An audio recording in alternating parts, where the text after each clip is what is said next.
Welcome, everybody, to the Westin North Shore Hotel here just outside of Chicago for Frosty Faustings XII for Mortal Kombat 11 Top 24. I am your friendly neighborhood Jackal. I am Tinto, and we're here for some Top 24 action. We're going to get underway shortly. Our first match will be Burrito's Voorhees versus Splash FGC. Going to be on stream. They're going to be for Top 24 action.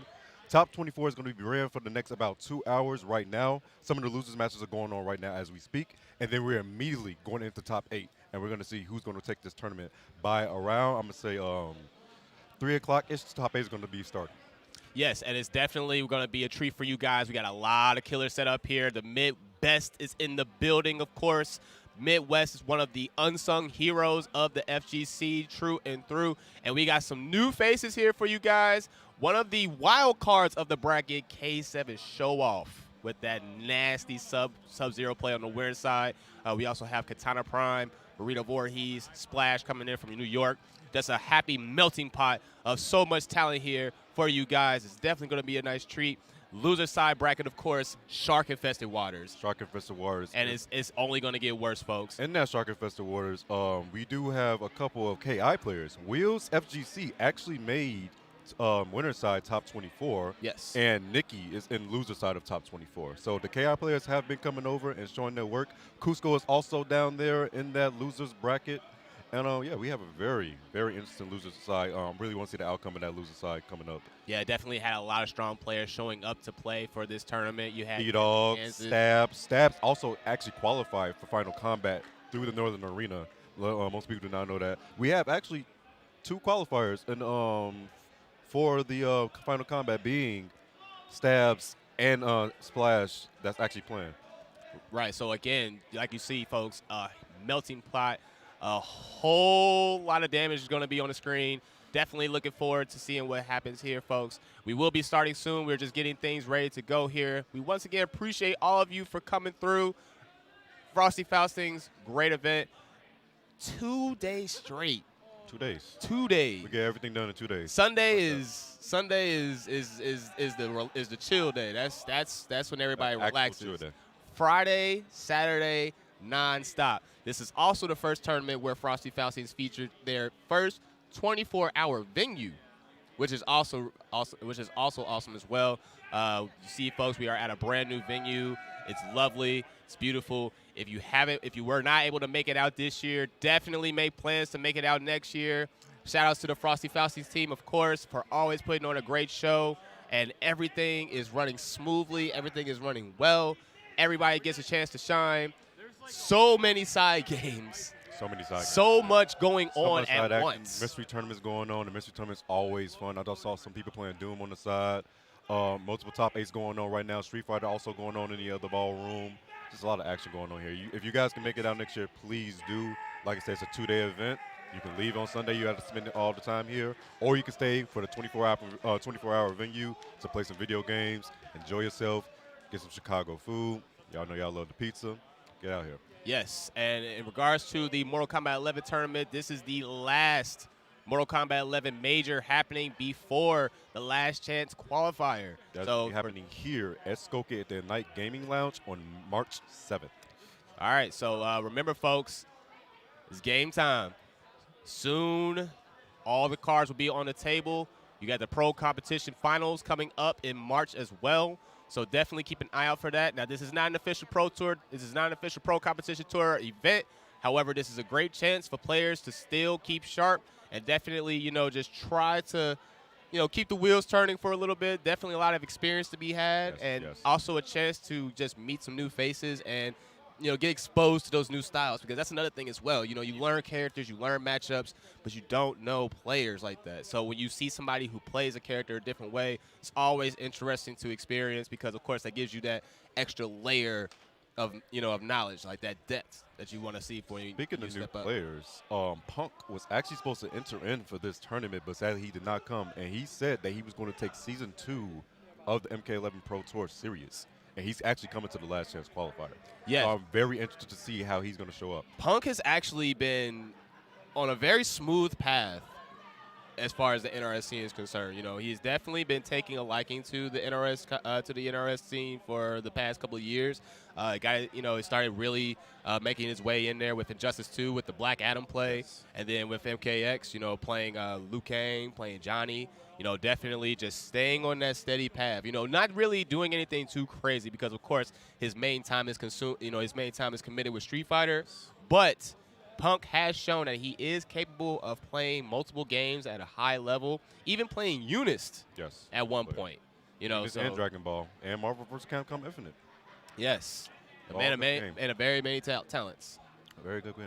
Yes, and I hope to see him actually stick through and come through because, you know, he had his rival being Sonic Fox.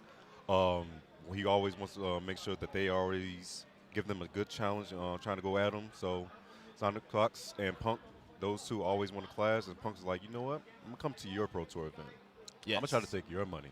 Yeah, and Sonic Fox doing the same, learning Street Fighter, playing Gil, starting out with Fang when he first They actually just picked up G. Oh, They just picked up G. Oh, no. They had first to 10 against Smug, and it was 35-1 Smug. But we're not going to talk about that right now. I mean, it's Smug. You Smug, know, yeah. that's a god that you're talking about. That's Smug, yeah. Like, you're Sonic Fox, but that's Smug. You know, this is his He yard. You know, this is what he does. You stepping into a whole other realm. You know what I mean? But it's nice just seeing players from other scenes cross over and checking out new games, right? With the KI players stepping into other different games, Tekken players, Street Fighter players, just a lot of meshing here, a lot of cross jumping into different scenes, just to showcase the depth of these players, right?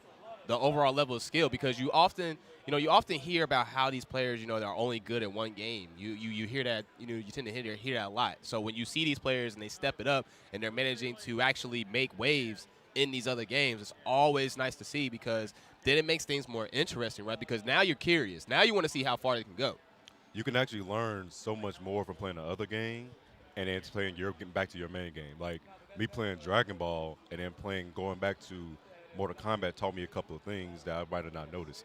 It's always good to crossplay because you can actually compare the games and see what you could do different to your playstyle, which is why I feel like people like Nikki and Wheels do so well, because they have their KI background and they play MK, and they made a smooth transition. They've both been very strong here in these tournaments. Definitely. It gives you that extra layer of perspective, right? Different angles that you take a look at. I know myself personally, I've been recently picking up Tekken, and with that being said, you approach the game differently. And by doing that, you may take those habits and, try to incorporate it into your... Also pick up Tekken, and it is a great game. Yeah, exactly. And you take some of those habits and you bring them over, and then it just all melts, all mixes together, and it just elevates your game in the long run, But you do need to make sure you balance out, because I do have some bad tendencies that I have for NRS games that I brought to Tekken, and it kind of messes me up. NRS is a degenerates game. All right, let's get that out of the way right now. You play NRS, you definitely have something wrong with you. All right, these games are wild. They're crazy. There's a whole bunch of stuff that's happening on the screen that you can't explain, but we love them, right? Always the games we grew up with. Just, in general, just a nice good time when you get down to it. So it looks like the players are actually getting synced up on stage. Okay. Yeah, it looks like they're all talking over to getting their controllers synced up. So we will have some matches going on underway soon. Like we said, we're going to go over the quick bracket real quick. We're going to go over winner side top 24. Winner side top 24 is going to be Burrito, Voorhees, and Splash. Then it's K7 Showoff versus Ambu Get Rekt. Ambu Get Rekt is actually another Chicago local. You got Katana Prime versus Wheels, which is going to be really good. And then we got Woolender versus Nappy Nuisance. Each of those matches, whoever wins those matches automatically advances to the top 8. The losers of those matches go out to the loser side. And speaking of loser side, we have some updates. So Royale goes up against JD Jank, and he's going to advance on, and he's going to face B-Dog, who B-Dog actually just took out Shagrav. Stabs just took out Shady, and Twinks is going to move on against Zinc with Peas, and then it's going to be Stabs versus Twinks in losers round 2. And again, it's just, once again, that losers bracket, shark-infested waters, B-Dog, one of the other wild cards here in this tournament, right? You don't see him often, but he definitely still plays. And with the announcement of the Joker coming out this month, you know he's definitely going to take a look into that character. So definitely expect to see more of him in the future. And, of course, we are going to get started here with our match here on the winner's side. This is top 24. Ladies and gentlemen, we are going to power through as we move on in the bracket. We have Burrito Voorhees, sponsored by One Life to Play, taking on Illusion Esports Splash, coming all the way in from NYC, New York City. Yes. All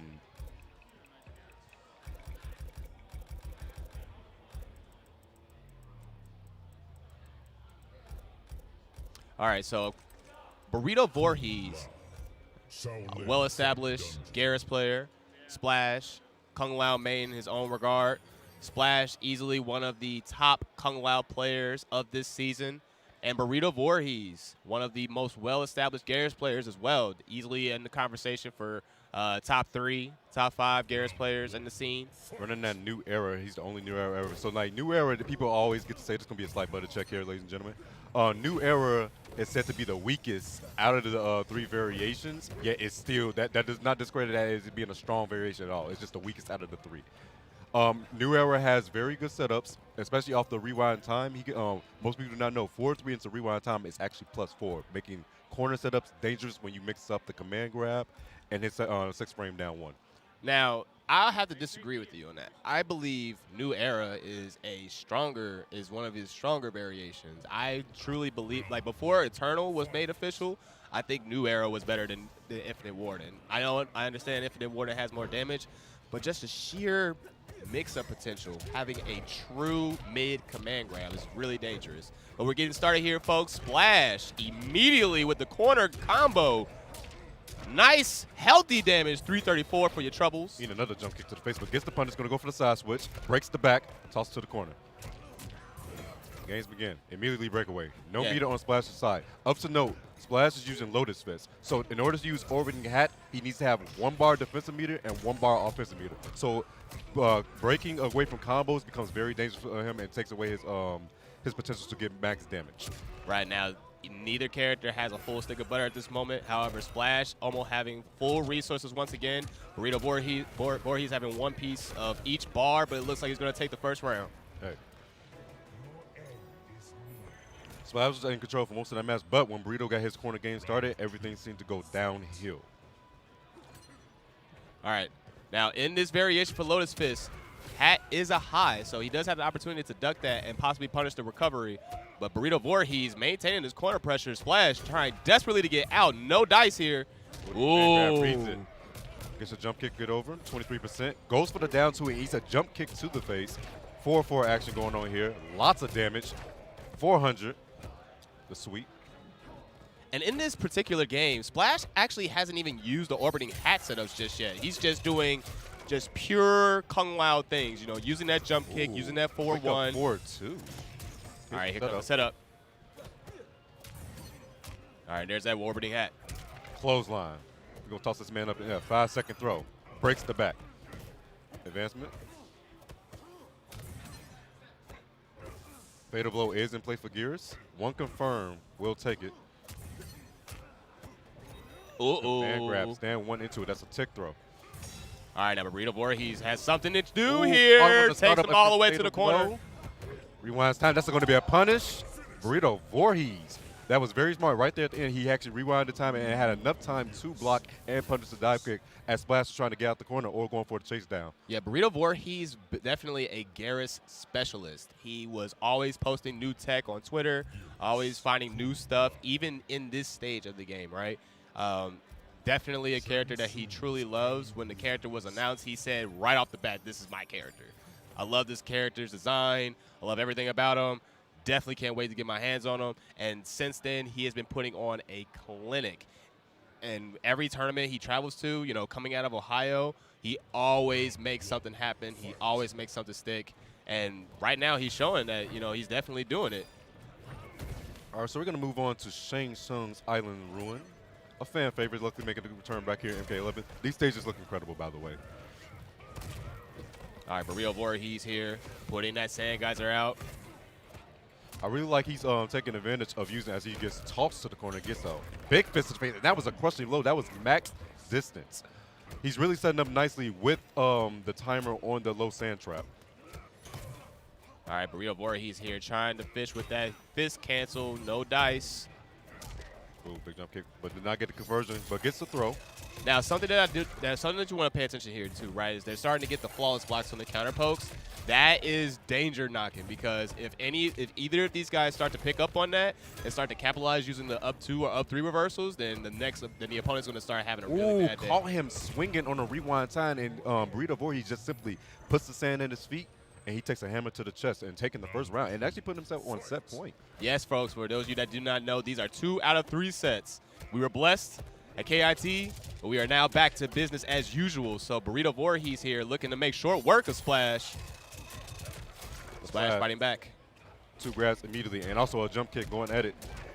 Burrito choosing not to break away. So you have to be expecting a neutral duck on the grab. A lot of damage here. And a nice capitalization using that command grab. Burrito Voorhees having a really good read here on Splash. Using that command grab, catching him slipping. But Burrito believes another back throw. Toss him out of the corner. Fatal Blow is going to still be in play in this final round for both the players. Splash trying to stay alive here. All right, now, Splash hasn't really been using the orbiting hat too much. He's just been trying to get something started in general here. He is doing a good job of getting conversions, though. Making a lot of that damage stick. Almost 400 on the table. A little bit of a poke war here. Side switch. Wake up 3? No wake up, just delayed.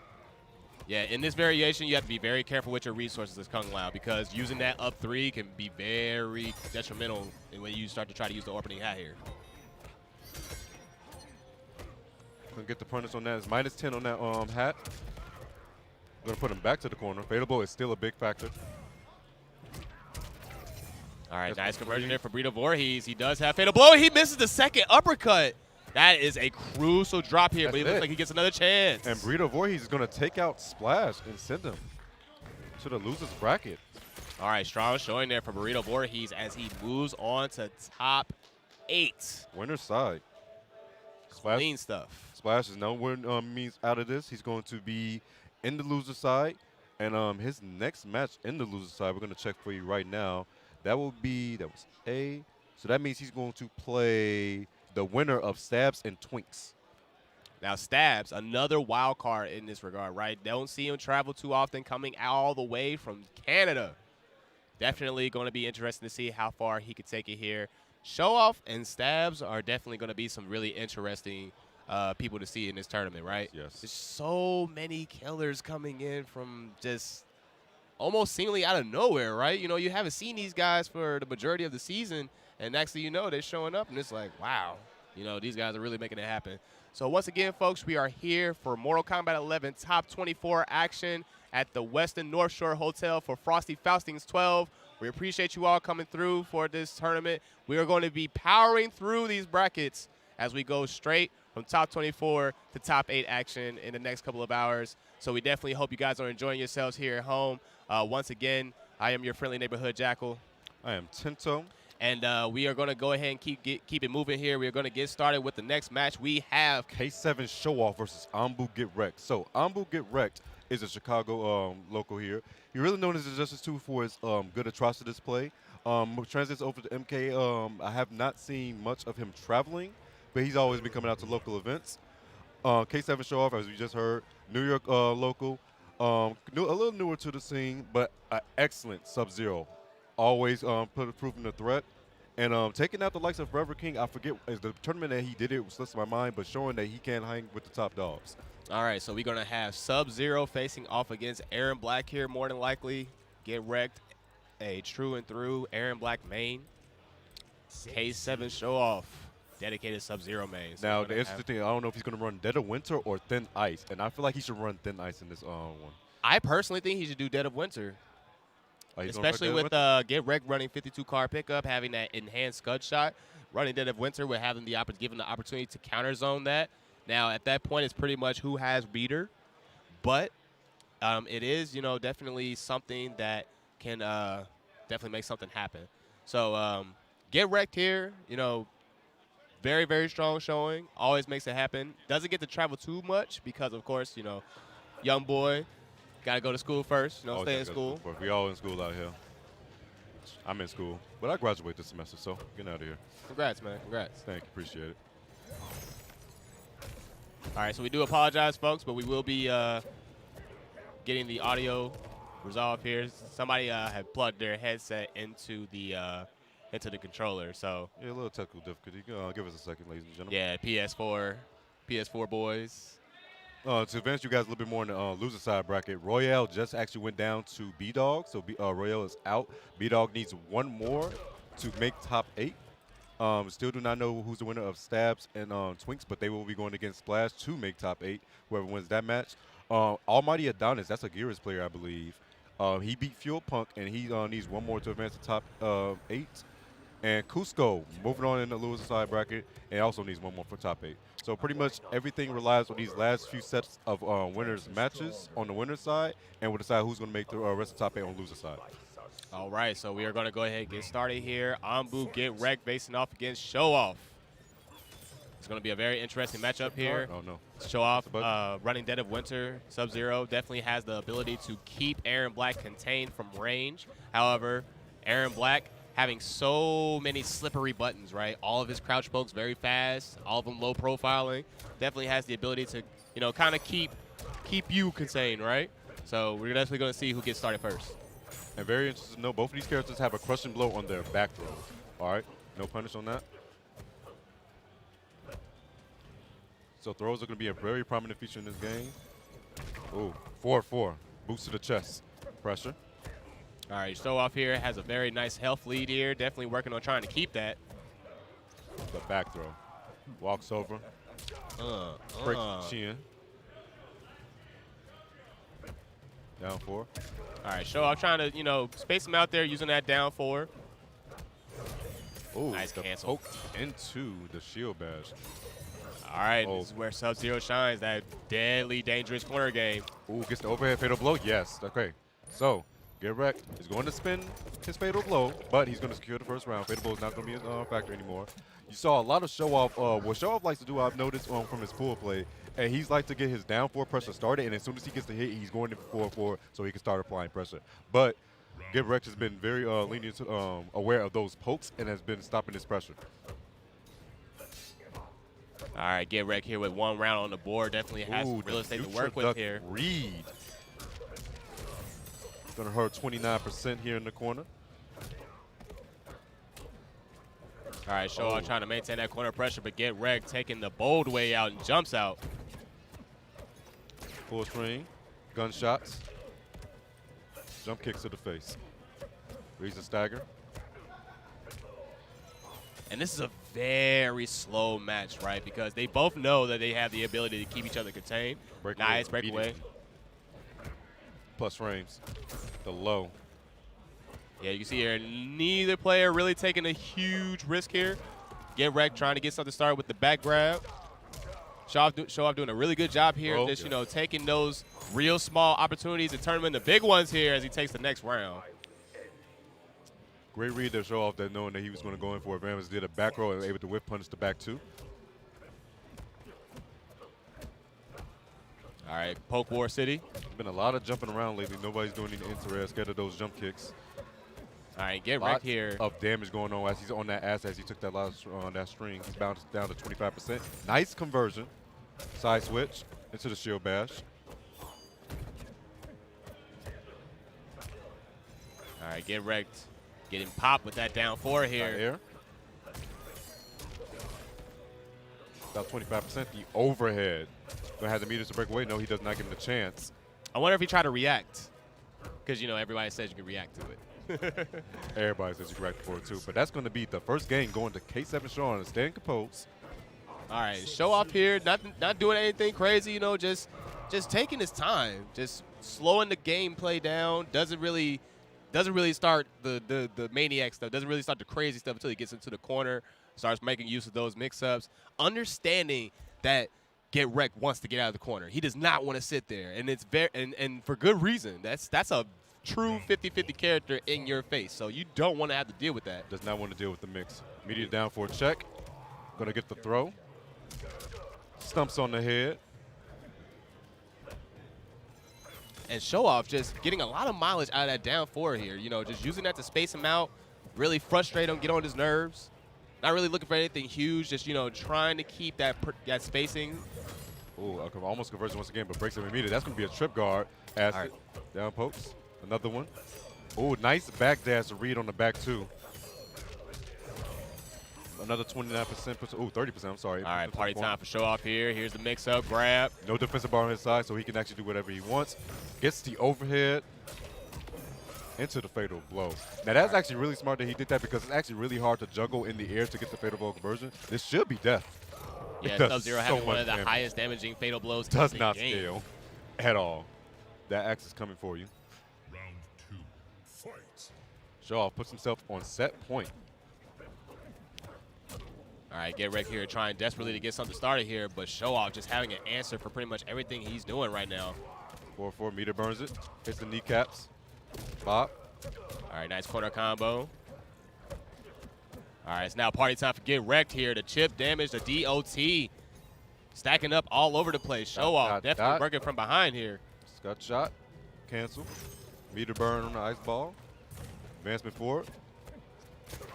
Oh. Gunstops to the face. Execution style. The overhead breaks away immediately. Does not want to deal with the mixer. Nice And down from two. downtown to down two. That was nice. Oh, this is where it can all begin. A mix in the dream is all his character needs. All right, this is definitely be Sub-Zero's game. Gets it low. All right, Get Rekt here, stays alive. Good defense. Doesn't panic, keeps his composure. However, he is still in the corner. This is not looking good for him right now. He's definitely got to fight his way out. K7 knowing that, he does stay out of that range. Basically waiting for Get Rekt to hang himself. And the short hop on the amplified F4. Beautiful stuff there from K7. Gets the corner carry. Party time. Boom. Trying to stay composed, but guns forward into a 1-2. Breakaway immediately. Reads it with a down two. Jump kick. All right, good reads here on the breakaway. No defensive meter for both players. All cards on the table. This is set point for K7 Showoff. Get Rekt trying to stay alive. Concussion blow. Almost 400 damage. It is looking very scary for Get Rekt. Fatal blow is in play. One good read into fatal blow can put him in a very good position. Oh, and he blocks on the cancel. That's not good. Blow. Crushing blow number one. One read. Back two into it. Oh, he just went for it. Oh, no punish. Ooh, the jump kick to avoid. Fatal blows. Oh, he went for a YOLO slide. I respect the decision, but that was just way too risky there at the end. K7 is going to advance to the top 8. Get Rekt is going to try to make his run in the loser side. And that was a very, very strong set from K7, right? Showoff definitely making waves here. Very, very composed sub play. Good stuff there. One thing that I noticed, you know, he definitely loves that down four. It's such a good button. Very, probably one of the more underutilized tools of Sub-Zero play of Sub-Zeros, right? You don't see it too much because I mean it's so good to use like his other stuff. You know, his 4-1, the mix-up city with the overhead and the low. I mean, it's so tempting. You know, it's so tempting just to use those buttons when you have a very great spacing tool like down four. A lot of down fours in this game are actually really strong. Really strong hit advantage. It makes you can run up and force a mix-up. You can do it, especially in the corner, grab, throw loops, especially when a lot of characters have throw loops, and crushing blows on top of those throw loops. It can be very scary. Definitely. So that sets us for our winners side. One of our winners side top 8 is going to be Burrito Voorhees versus K7 Showoff. All right, folks, we are shaping up here to have a very exciting top 8 for you folks, but we are still progressing through the bracket. We still got a lot of matches to get through. However, we are moving through this very quickly. Like we said, we are powering through. We are definitely going to get these brackets done, out the way, so we can move on to the top 8 matchups. So it should be KP versus Wheels as the next match. That is going to be very, very interesting. I'm so assuming that's going to be Jay versus Girtis. All right, hold on. I got to add a little bit of lore here. So apparently, rumor has it, because you know KP's a content creator. He is a full-time streamer. Yes. He made a bet. A bet, you say? He made a bet. If Wheels wins this set, if he beats him, he gets to be the only mod in his channel. Oh no. Yeah. He's gonna have a good time. You understand how dangerous that is? That is very dangerous because that man's gonna have a time in his life. Wheels, He's just going to ban everybody. Ban everybody. Everybody's gone. Just a bit of a troll, yeah. Timeout for you. Timeout for you. You go on timeout. You definitely banned. No. Yeah. Oh, man. Dangerous stuff for sure. But even still, Katana Prime, very confident right here. Had a very strong showing at KIT earlier this month, making top 8 in both MKX and MK11. And I think he went down to Ninja Killer in both, did he not? Yeah, that's a hard act to follow. Hard act to follow, yes. That's a person as a machine. Yes. That is the Kawhi Leonard of gaming in my That boy is not human. Not human at all. Something wrong with him. Yeah, literally. No, there's nothing wrong with him. That's the problem. Right. He's too perfect. Yeah. It's too good to be true. Now, Wheels, one of the KI players, crossing over, has definitely been working on his NRS play. He is one of the many who came over when Injustice 2 dropped. Yes. And, has definitely been making waves there. He has found his home with Garrus and Baraka. Definitely playing the damaging, some of the more damaging characters in the game.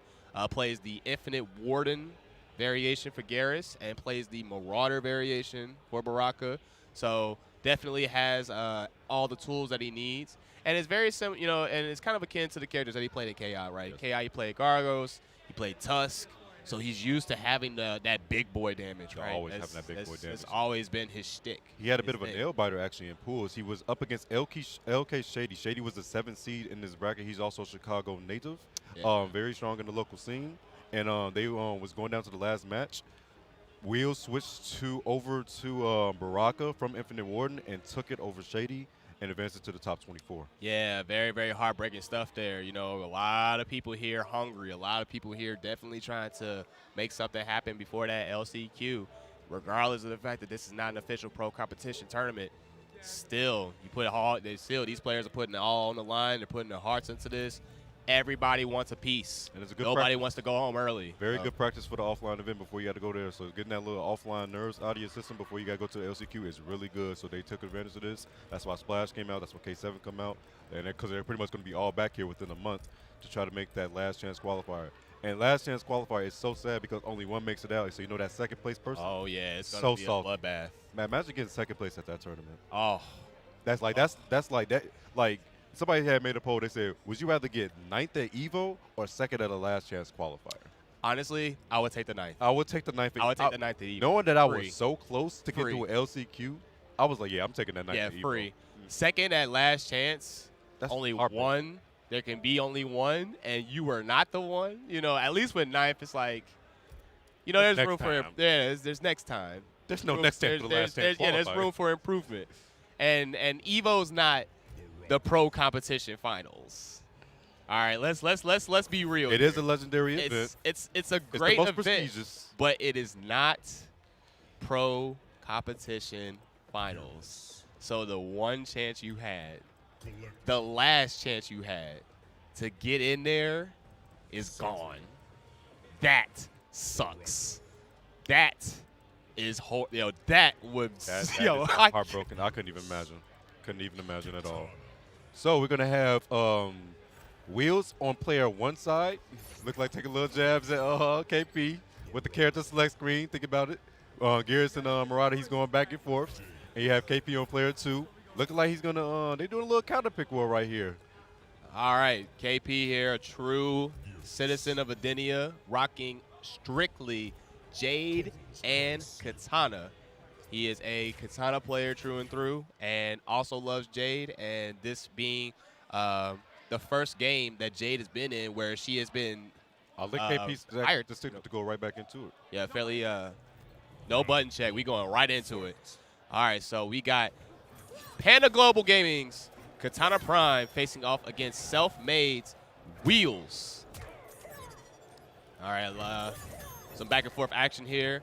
Katana Prime rocking Emerald Defender Jade. Definitely going to do the keep away game here. Wiggle stick. Down for the punish. Very smart stuff here for Katana Prime, understanding the power that is Garrus. Definitely just, staying in that space that Garrus actually struggles in. Garrus, a very strong character up close, but however you stay just right outside that range, stay in that mid-range, he has obviously a harder time trying to get in. Okay, KP off to a very strong start here, taking it after that throw. So yeah, it seems to be that KP just simply wants to play, stay in the air as much as possible, so he can avoid low sand trap and keep Wheels at bay with all his buttons, which he's doing a very good job of whip punish. It looks like Wheels getting a little impatient and has been jumping a lot. Yeah, and one of Katana Prime's strong points in playing Jade is his use of back two. He always spaces it so well. However, Wheels, once he gets started, he's on you. Now you got a little bit of baby damage there. Oh, tried to go for the heavy read there, but no dice on the attack grab. Fisher with that down 4, catching with another glaive, and a down 2, just in time to recover. Down 4 and a down 2 on whiff. Oh, KP on it. That worked. That's the best down 2 in the game. That was real. What a bait. Oh, my goodness. All right. Take it to the character select screen. Assuming he's going Marauder. Going to change the controls up a little bit. Oh, and it looks like there might have been an issue with the buttons. Always check your buttons, folks. It's 2020. Yeah, he did do that random, back forward too with good old Gearus, so that could have been an input error. It is 2020, folks. If you are not checking your buttons before a match, controllers, yeah, if you ain't got your buttons correct, by the time that match starts, that is on you. I got nothing for you. I cannot. No sympathy. I can't. You can't. Fighting games are too godlike at this point. Almost every fighting game has the ability to change your controls right there in the match, which I also don't understand why people do button checks, even though you can actually test your buttons on the character select screen. But that's beside the point. You should have had that, Wheels. Shame on you. All right, we're getting started here in game number 2 here. Katana Prime trying to make short work. He is smelling that top 8 opportunity. He can taste it. All right, pops the glow here. No more zoning from Baraka. And Baraka is a dangerous character in himself. Definitely has the ability to turn this game around really quickly. Oh, 4-2-1 into chop chop. That's very interesting right there. But sadly, he gets pushed in the corner. All right, some staggers there with the 1-1. Oh, the jump kick made that could have been big. Go for the down 2 to read the grab, but a little bit too early. You had to wait till the grab whiffs and then do your down 2 to get the crushing blow. All right, Wheels here trying to get something started. Gets the stagger, gets the confirm. Tries to get the chip. Fatal blow still on the table. Purple glow. This is anybody's game at this point. Gotta be patient. You know he wants to sneak a 4-4 in there. Katana Prime trying to keep Wheels out of the way here. Oh, he caught him jumping. The glaive's going to catch him in the toe, putting KP on match point. All right, Katana Prime, 1 round away from top 8. The confidence is there. The execution is there. Everything seems to be going right for him at this point. Wheels trying to figure it out. Up 3. Oh, my God. Yo, excuse me? Excuse me. This is the 4-4 follow-up, but he just did gut it on block. Did not care. No fear. Pulling out all the stuff. He wasn't even ready for that. He didn't even amplify it. He didn't amplify it. He just dropped it. All right, some stagger pressure here for Katana Prime. Definitely trying to make up the lost health. Back throw on that. Air glaive. Jump in. Overhead, not guessed correctly. And nice conversion there, Katana Prime. Nice crushing blow with the shadow kick, amplifies it. He is 1 clean hit away. No dice on the parry. Oh, there it is. This is Wheel's chance. He's going to amplify it. Katana Prime letting the combo rock. He misses the 4-4. He does a down 4 instead. That had to be a mistake. And Katana Prime going to take it over KP. You got a mercy? Oh, I'm about to say. You better not. Me and Katana Prime agree on that one. If you mercy me, I will not mercy you back. And I will never mercy you, ever. You better not expect that from me. So, Wheels, no means out of this he's going to be in the loser's bracket. KP is going to be in top 8. Yeah, definitely strong showing there from Katana Prime here. Wheels, however, still in this, having a second chance to make it into top 8 here for Mortal Kombat 11. So far, your top 8 competitors for Mortal Kombat 11 here, Frosty Faustings XII, you have Katana Prime and Burrito Voorhees. And K7 Showoff. And Showoff. We are getting underway here with shaping up our top 8. For those of you that are just now tuning in, our current top 8 is as follows. we have Katana Prime, Burrito Voorhees, and K7 Showoff.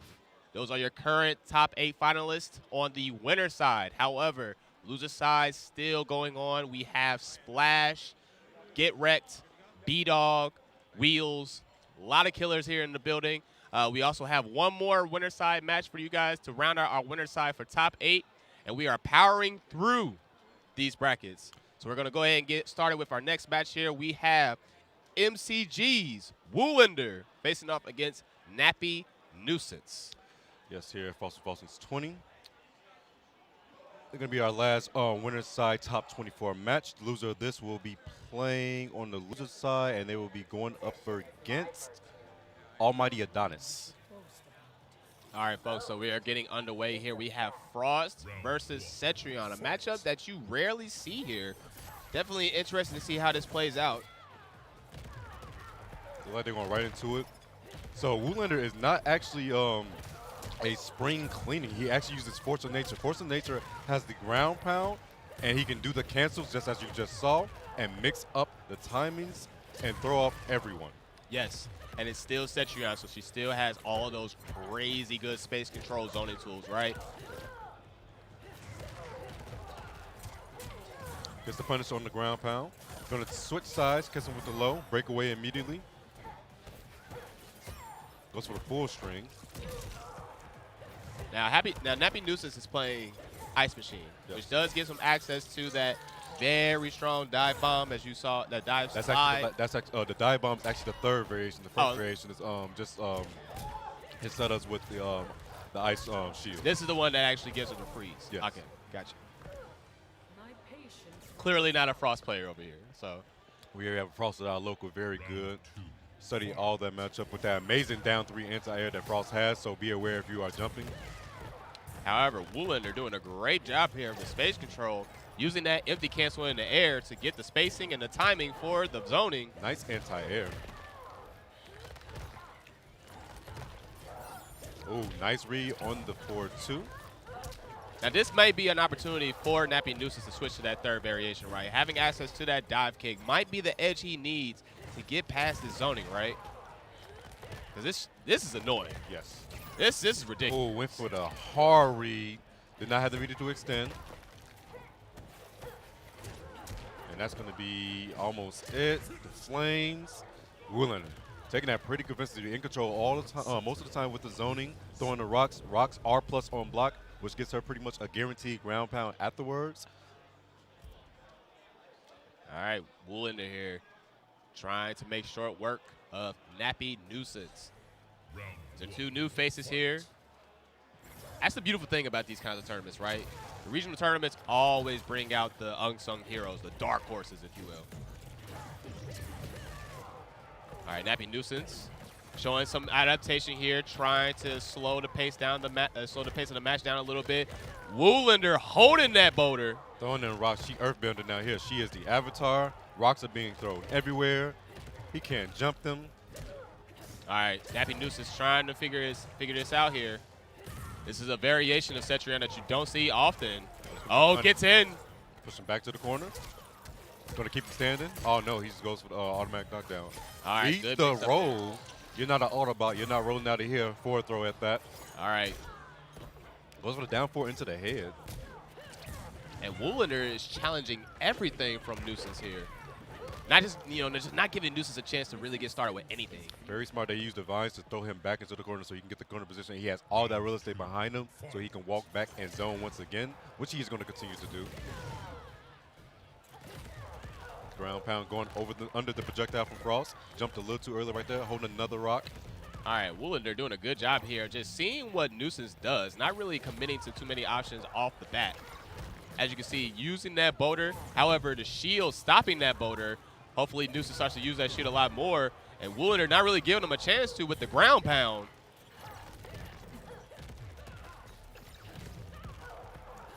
It looks like did that shield just stop one of the hits of the? Yeah, so the ground pound has 2 hits, but the first hit will be stopped, but the second hit will be coming. It looks like the shield doesn't stops ground pound. That is interesting. But it looks like he found that out just a tad bit too late because this It's going to look like a very dangerous position for him. One more will do it, and that's going to be fire, flames coming out. Nappy Nuisance kind of shaking his head, doesn't know what he was quite doing there towards the end. And Woolender is going to advance to the top 8 winner's side with Force of Nature. All right, folks, there you have it. You have your winner side top 8. Now we're going to go ahead and move down to the shark-infested waters of top 16. Loser side, where you have Stabs, where you have Wheels, where you have B-Dog, where you have Almighty Adonis.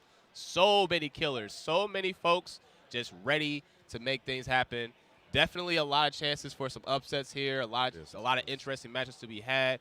B-Dog definitely a wild card in this regard because you haven't really seen him that often, right? You haven't seen him in online tournaments. You haven't really seen him that much in offline tournaments. It's been kind of like a where is B-Dog situation, right? And, of course, B-Dog, definitely one of the more premier Joker players in Injustice 2. So with the Joker being announced for MK11, you're definitely going to probably see him a lot more once that character drops. Trying to get back into the game so he can just get an easier way into Joker, start throwing those That might be it, definitely trying to keep things sharp. However, we're going to keep moving forward here.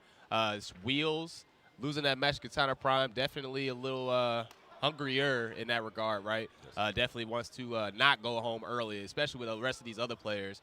Ambu get wrecked, another player that's awaiting his fate in the loser side for top 16. So and remember, folks, we are powering through these brackets. So right after this, we're going to go right into top 8. Right after this. So it looks like top 24, top 6. This is moving into top 16 action, and it looks like it's going to be Cusco versus Wheels on the loser side. And Cusco is going to be rocking that Sonya, coming down from Texas, making that trip to Frosty. He has taken down, on his way here, one of the other Centurion mains here, the Centurion of Spring Cleaning. His name was Bacon Lord. Okay. He has failed to Cusco, and Cusco is going to advance here. This match actually decides who gets into top 8 losers side. Cusco, like we had to say, a very prominent player from the Texas scene, repping that KH Kombat Houston. Yes. Rocking Sonya, still one of the few loyal Sonya loyalists out here. Which is really, really surprising because Sonya, one of those characters that hasn't really been touched too much in these recent times with the patches that have come out for the game. She's still pretty much doing the same thing. Yes. Definitely has one of the strongest projectiles in the game. Actually has surprisingly good space control with Ringmaster and No Holds Barred. And great pokes. Yeah, exactly. Great pokes. Great anti-air down one as well. Mix-up potential, strong damage output, even with the nerf to her. Practical crushing blows. Yes. Yeah, even with the adjustment to the airdrop move, where she went up and then came down and ground bounced you. Like even with the change to that, she's still outputting 300 plus damage. If you with have one the bar cancels down in the corner, you can get up to 400 damage. Yeah, she still has the cancels, right? And Cusco has those cancels and has that execution, as you see his awesome arcade stick. Right. Getting set up here for Wheels right now. That Obsidian is so nice. I gotta give me one, man. I'm thinking about him switching over to hitbox. That's actually. Yeah, I want to practice the hitbox a little bit. That's the real juice. That's the cheap stuff. You get over to hitbox. Been thinking about making that transition for myself. Once you play hitbox, you are officially cheating. Mm-hmm. You are definitely not playing the game as it is intended. Especially with that cross up. You saw that cross up? Oh my. It just gets worse, man. I was seeing somebody do input Korean backdashes on Tekken using the joystick and the buttons. I was like, oh, that's cheating. That is actually cheating. Yeah. The hitbox is fine, but that's cheating. Yeah, it's ridiculous. And it just keeps going, because the hitbox has only been out for a few years. So imagine what can happen within the next few years. And it might not even take a few years. It might take less time. All right, so Wheels here trying to get his controller synced up, folks. We are definitely going to get underway here. Just trying to get some things started. We appreciate you guys once again for coming out for MK11, now top 16 action here. I would be expecting I wouldn't be surprised if you pick Marauder first here against Sonya, just to kind of compete with the zone. But Infinite Warden, so prominent with the low sand trap, being as in once you get the low sand trap, you're automatically in. You have Oki. You can start your throw loops. You can start your forward 2 game.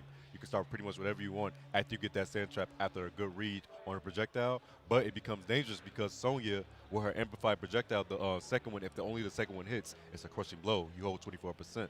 So yeah, but it's one of those things, right? With Infinite Warden, like once he hits the low sand trap, he's fully invincible. So to contend with Sonya, you kind of have to keep her from getting started, right? Yes.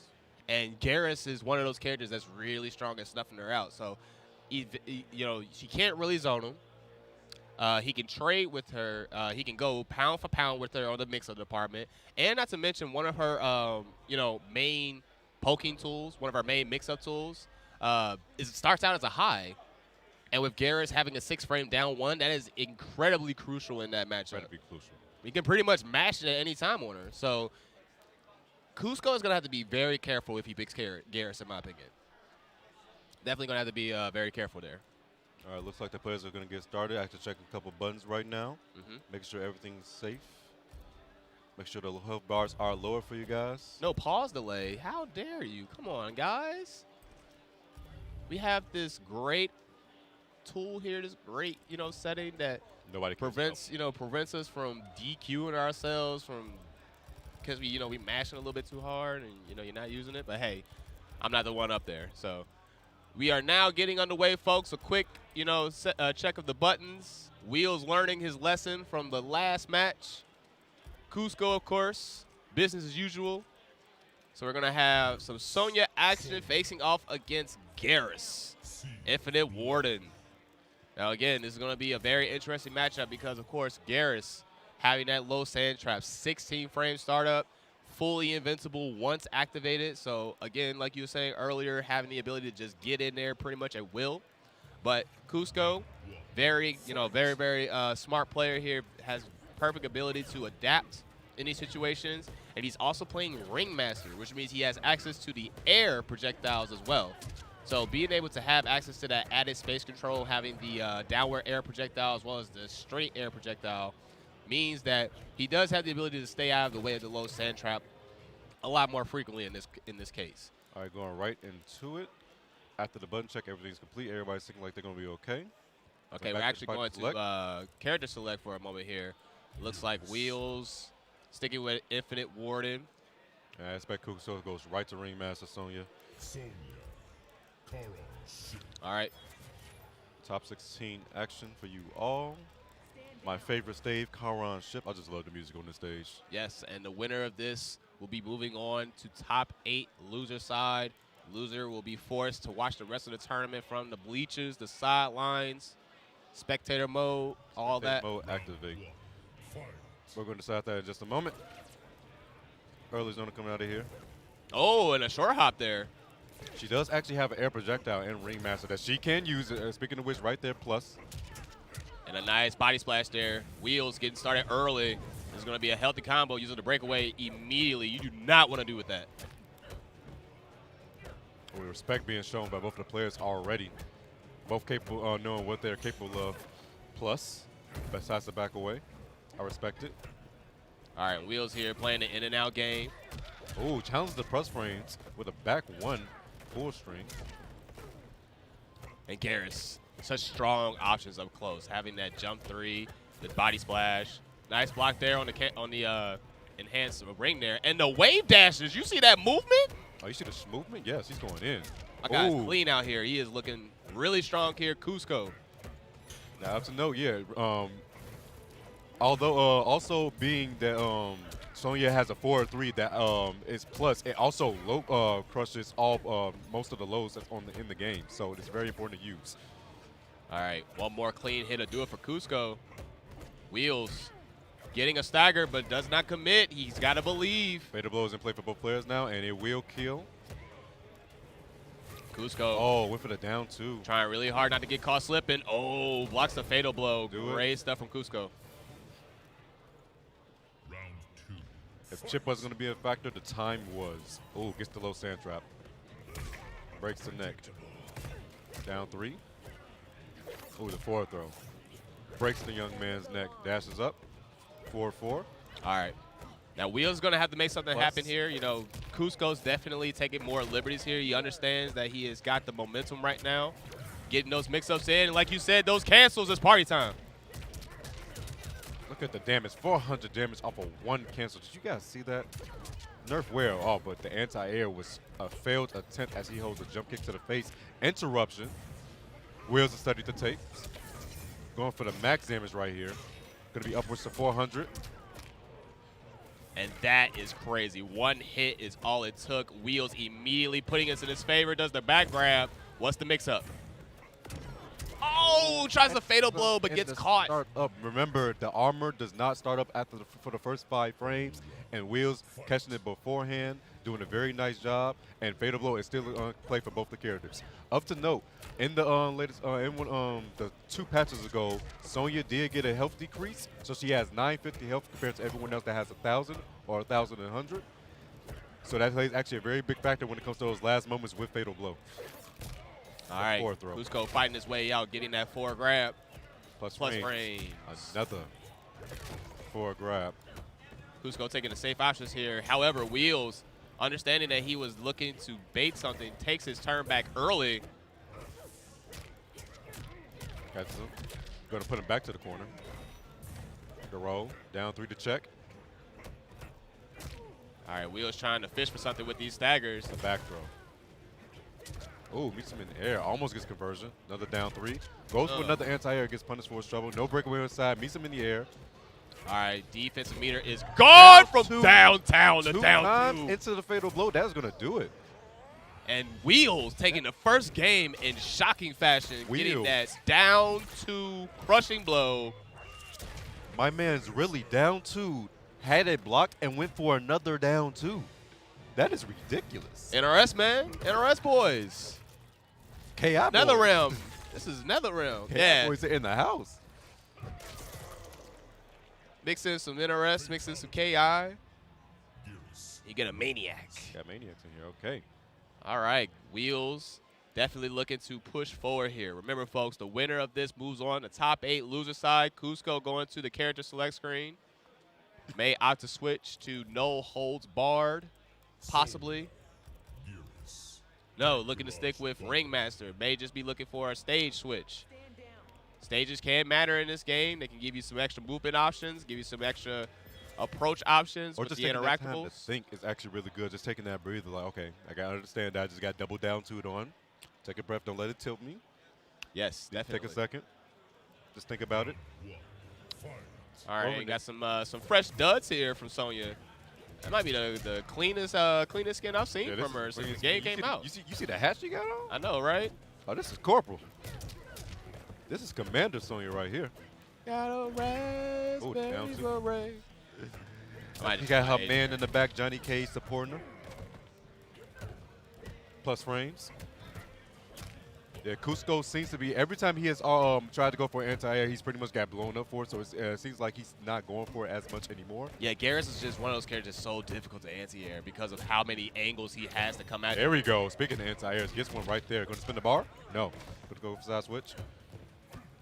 And I've yet to see any up 3s from either player here, from anybody in this tournament, really. Nobody is doing up 3s. They're either rolling, jumping, or blocking. Yeah, that becomes a matter because up 3 is kind of like a predictable option. I see it more in first to 3s more than first to 2s because, like, when you think about it, if you have them conditioned enough, and during a long set of first to 3, you can throw a run up 3. Like, some people are like, oh, I forgot about up 3 because you've been rolling this whole time. Yeah, you have a lot more room to play with. And the down 2 conversion. Beautiful stuff there for Cusco. Chin check. Good block there on the mix-up and a punish. And another down 2. We swinging them things. Rolls out, no Autobot, switches positions, going to be plus frames on that. Do not disrespect me. A grab, tech, get off me, says Cusco.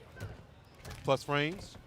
And the amount of respect that these players have for each other. Just so many exchanges where they're just sitting there blocking for a few seconds, right?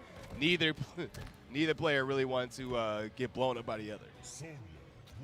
Cusco looking like making the adjustments correctly. Taking that pretty convincingly, tying this up 1-1.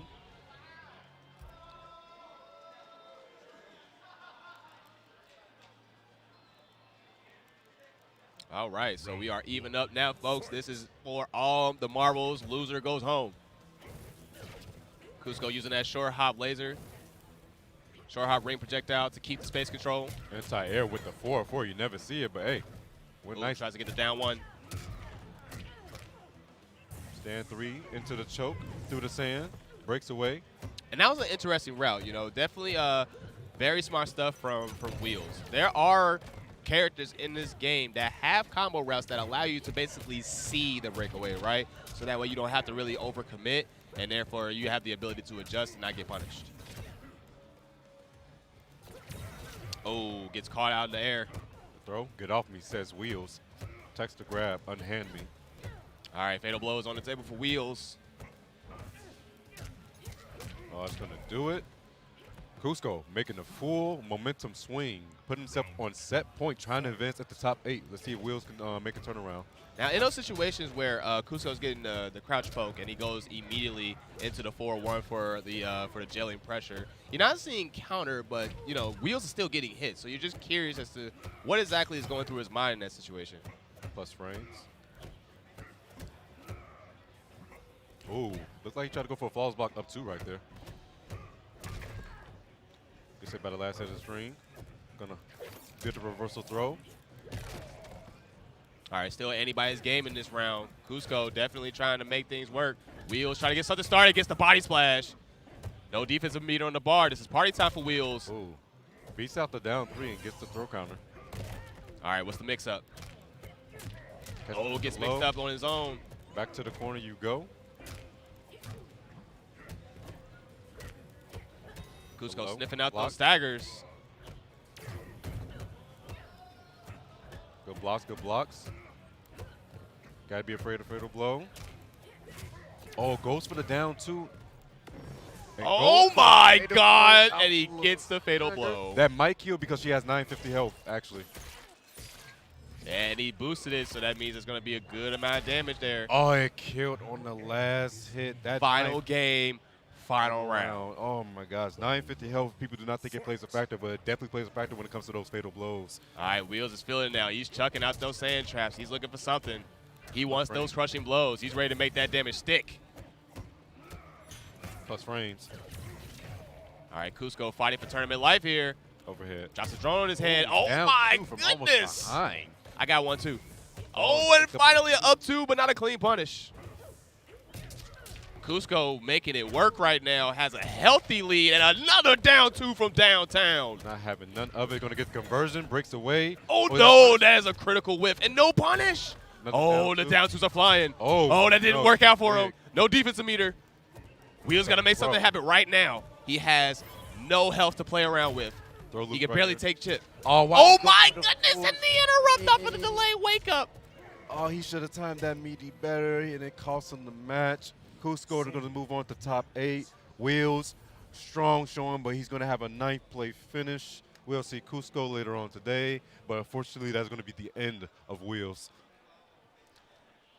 Cusco still showing he still got it, man. You know, I I thought he didn't like this game. I thought he actually stopped playing the game for a while. Like a couple of these guys that I've seen here, Cusco, B-Dog, I honestly legit thought that they weren't playing the game anymore. Honestly, when you play Combat League for hours on end, you kind of need a little time away. Combat League ruins us all. Yeah. Combat League is single-handedly one of the most frustrating online I series have literally I not have touched ever it had. since season 2. Look, NRS, we love you, but damn. It get kind of troublesome in there. We're going to get a little update for you on the brackets as we wait for our next set of matches for you guys really quickly. So, Cusco is going to advance to the top 8. He's going to be on the loser side. I do not know if Ambu got Rekt versus B-Dog got advanced forward. That one's going to be up next. You're going to have Stabs versus Twixie going to be up next. That's going to be the winner of that decides who's going to be facing Splash for the top 8. And then Nappy Nuisance going against Almighty Adonis. That should be the Ice Machine Frost going up against Geras. That's going to be a good one as well to see who's going to make that loser's top 8. Everything looking strong. If we're going to look at the top 8 really quickly, are we in there from the loser's side? Cusco's is pretty much going to be waiting on his winner of the H1. And we still need to go on through these other 2 matches with the second round of losers. We just need to run that match to decide who's going against Splash.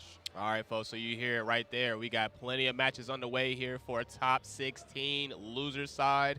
We are shaping up the rest of the top 8 for you guys. And remember, we are powering straight through. So once this is done, we are moving straight in to top 8 action here. So definitely do not go anywhere. We definitely got a lot of stuff here for you guys. We appreciate you sticking around. Once again, this is Frosty Faustings XII at the Westin North Shore Hotel right outside Chicago, Illinois.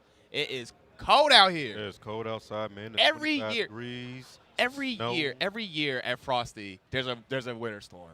Every year that I've gone. Well, I've been living here for 20 years, so I have to deal with it. Yeah, so you're like, I don't know what y'all freaking out Like, about. y'all see snow, I'll just see like another day. This is a another regular day at work. everyday thing.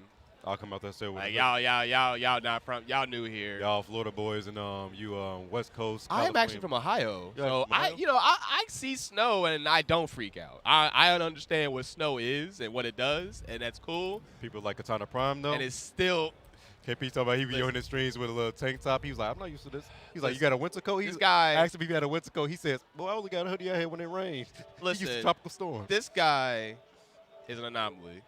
This man talking about, yo, snow is so beautiful. Bro, you see these cars swerving around right now? Like, Yeah. yo, do you? They're not No. used to this.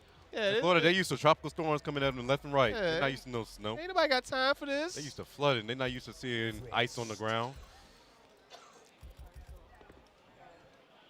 So it's going to be Stabs. Stabs actually did qualify for Final Combat through the Northern Arena, if you guys do not know. So he actually has his spot secured. Him and Splash are already actually in Final Combat. They just didn't want to use this time to get a little practice in. Stabs got sent to losers by K7. And that was actually a really good match. Right. Ladies and gentlemen, welcome back to Frosty Faustings 2020 here at Woolender, Illinois. My name is Tinto. This pretty boy next to me is Jackal. We're here with some more top 16 action. We're going to finish up everything up right now. We're just getting the players on board, checking out the final kinks, everything that's going on. A little technical difficulties tonight, but we're going to have all that going underway shortly. Do not worry. Right now, it's going to be, I believe, Stabs going against Twinks.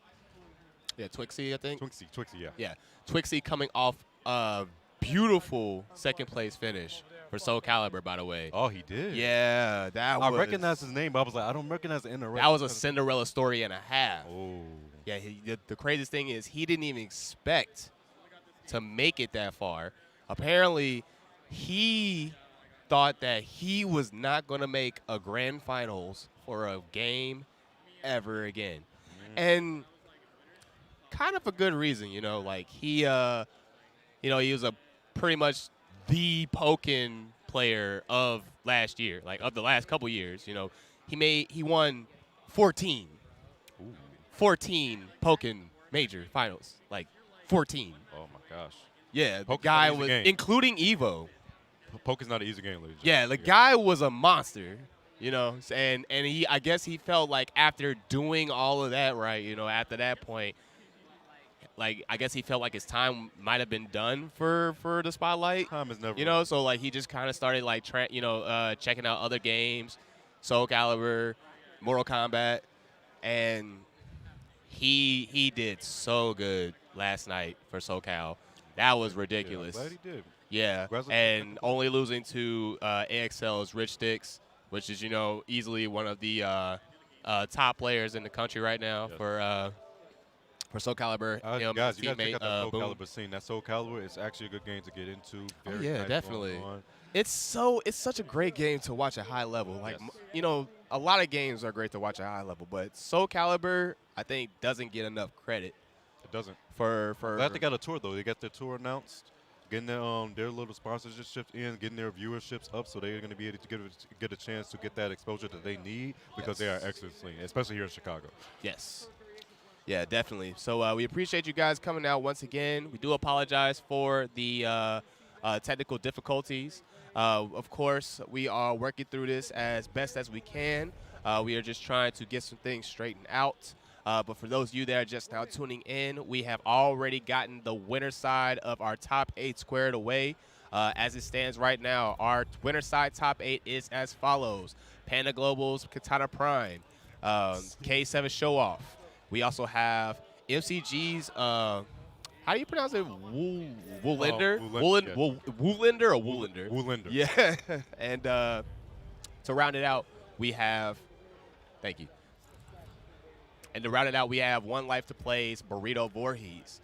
So that is the winner side. Now on the loser side, Cusco just took one of the first spots. taking out Wheels, sending him home early for the loser side top 8 spot. We also have a few more matches underway.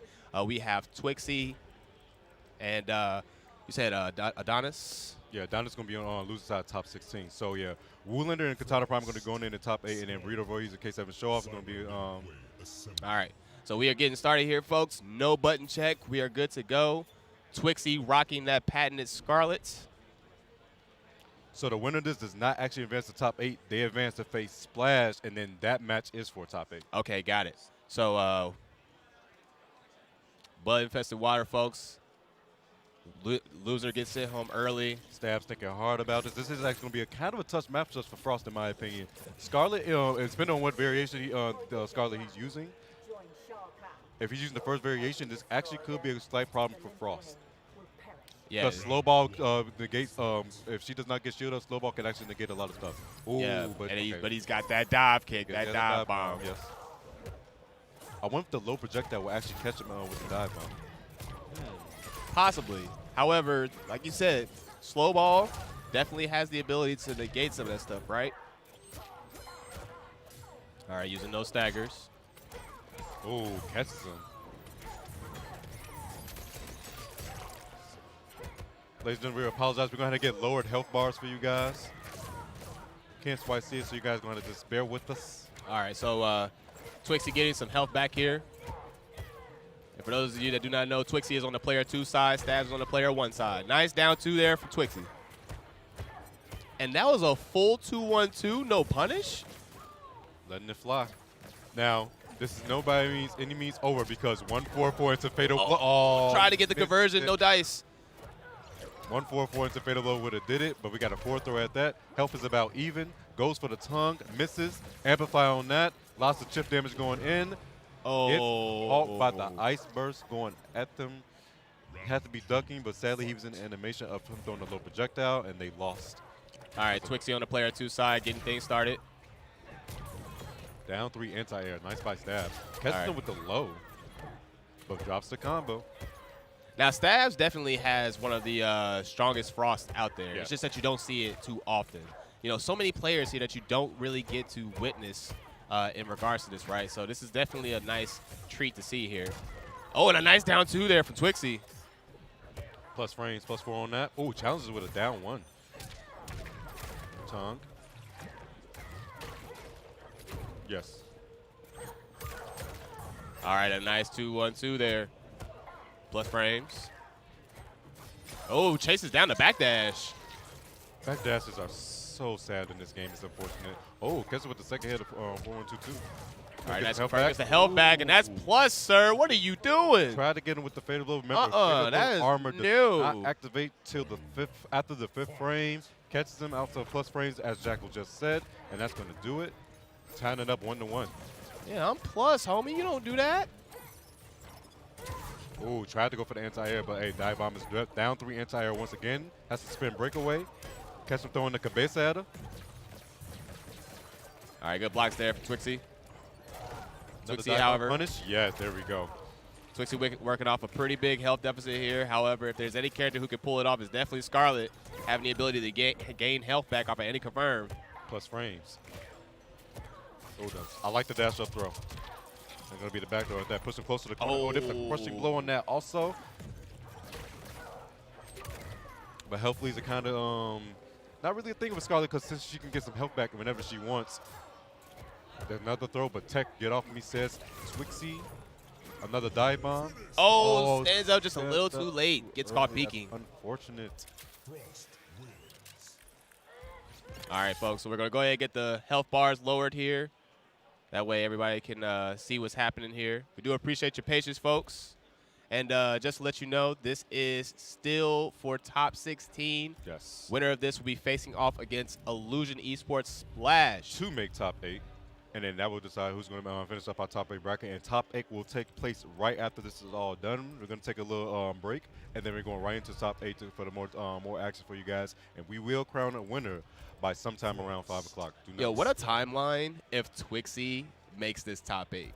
What a timeline if he makes the grand finals of the Yeah, what a timeline. If he pulls this off, I don't want to, I don't want to curse this man. I don't want to say too much, but it's so interesting to think about, you know. But we're gonna go ahead and get started with the next match here.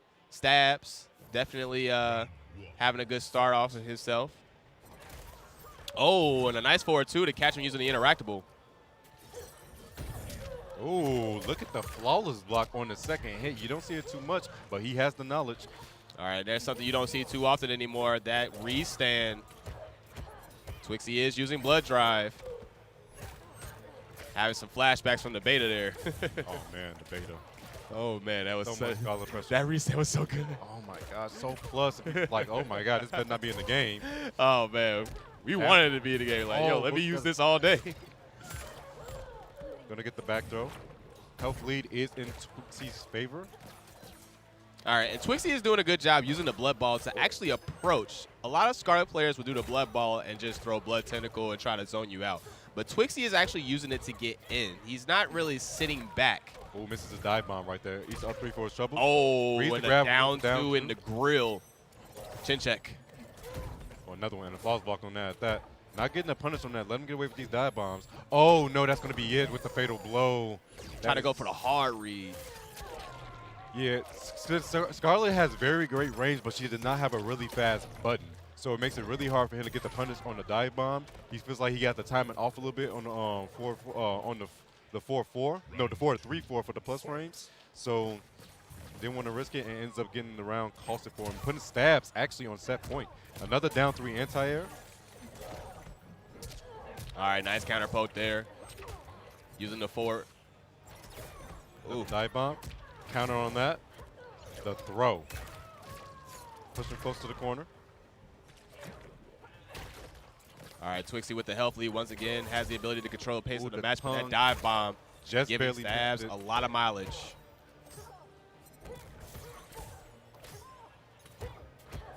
Throws the cabeza, pushes it close to the corner. Oh, another All right. tongue.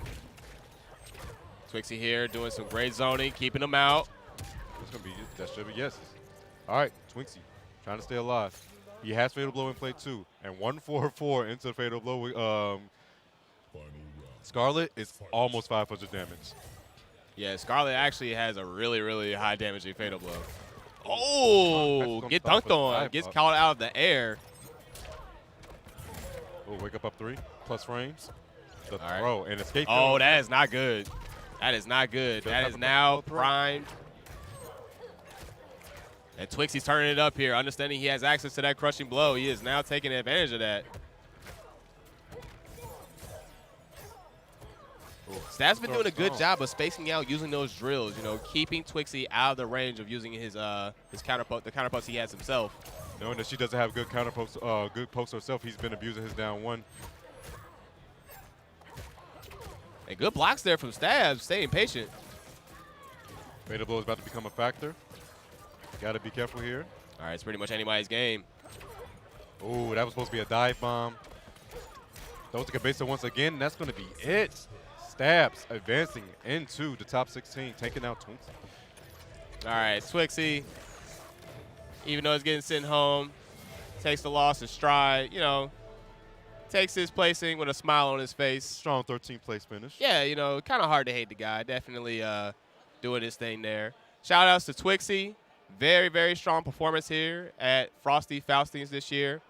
That was definitely a very, very solid set. Definitely, I feel like he was getting a little too thirsty because it happens, right? Once you know you have that crushing blow primed, you're just like, you just kind of, I gotta get it. Yeah, you got to And get it it. can kind of cost you, folks.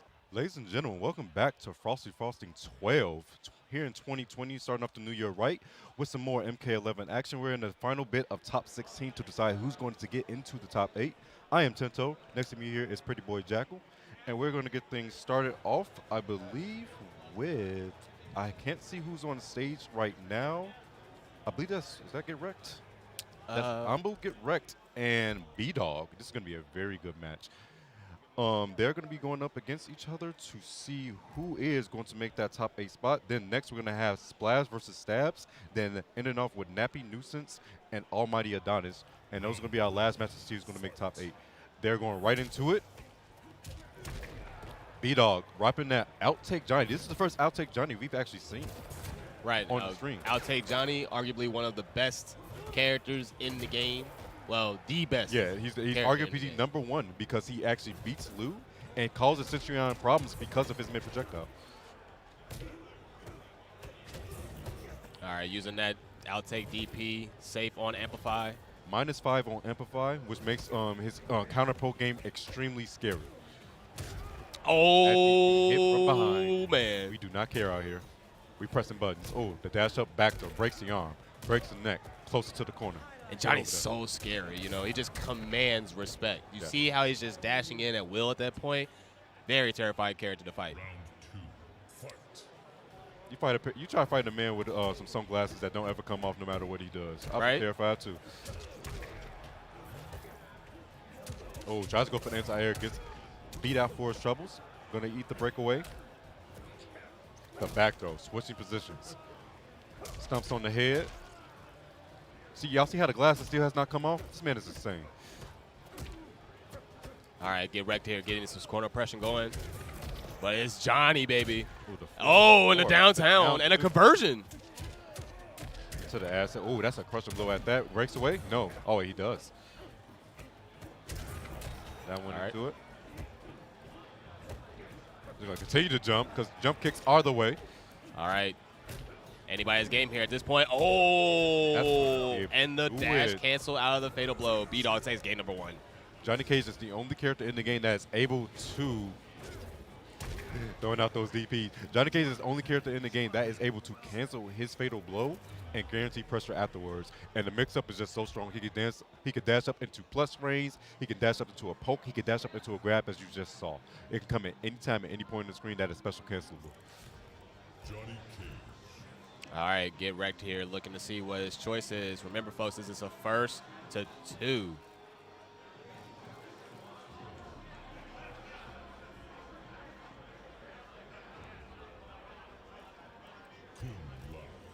Special Forces Desert Command.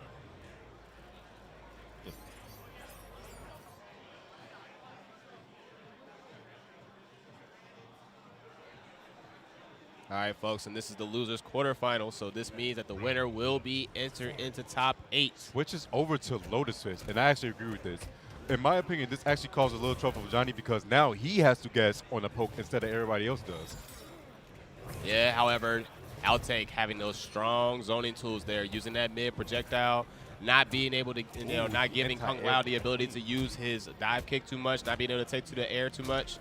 He does have a teleport, but it is kind of on the slower end. Ooh, catch him with the auto shimmy.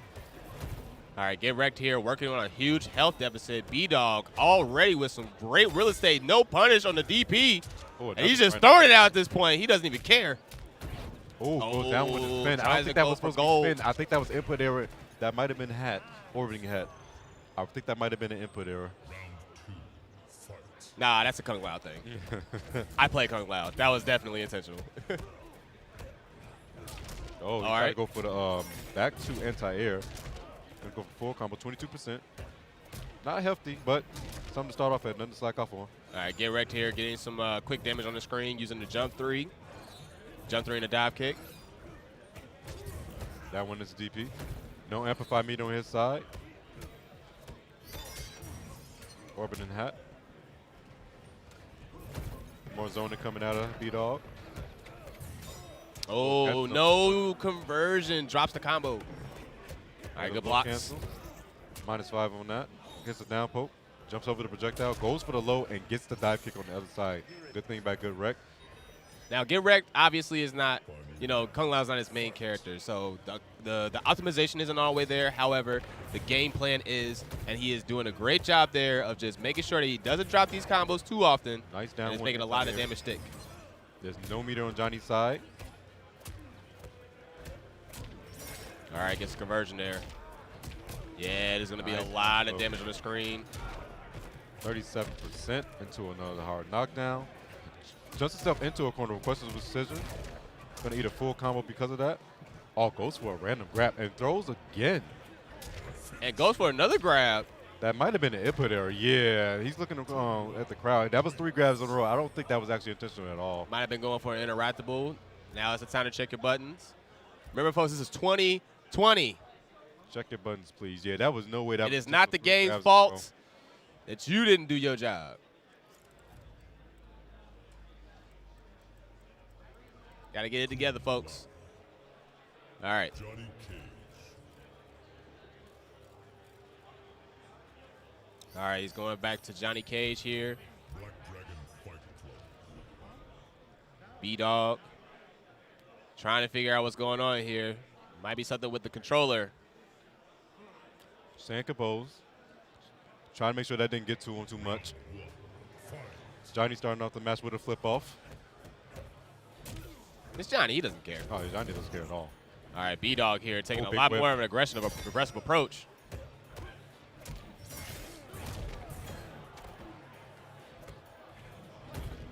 Flawless block on that. But no meter to get a flawless block up to by any chance.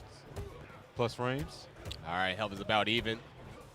Remember, folks, loser of this forced to watch the rest of the tournament from the bleachers. Winner does get to qualify for top 8. Good combo there from Get Rekt. 35% on that. Oh, and a nice flawless block reversal. I saw him trying to get in that input the first time when he did the flawless block. He did a slight walk forward so he can get it going, but he didn't have the meter to do it last time. He did it that time. Meets him in the air, almost gets conversion. Safe on that DP, -5. Stagger into the back throw. All right, Get Rekt's getting comfortable here. He's got him in the corner. Ooh, Nice block, but no punish. Fatal blow. Oh, and a Grab. read, but no dice, no finish. He wasn't completely ready. Oh, almost a punish on that trip guard.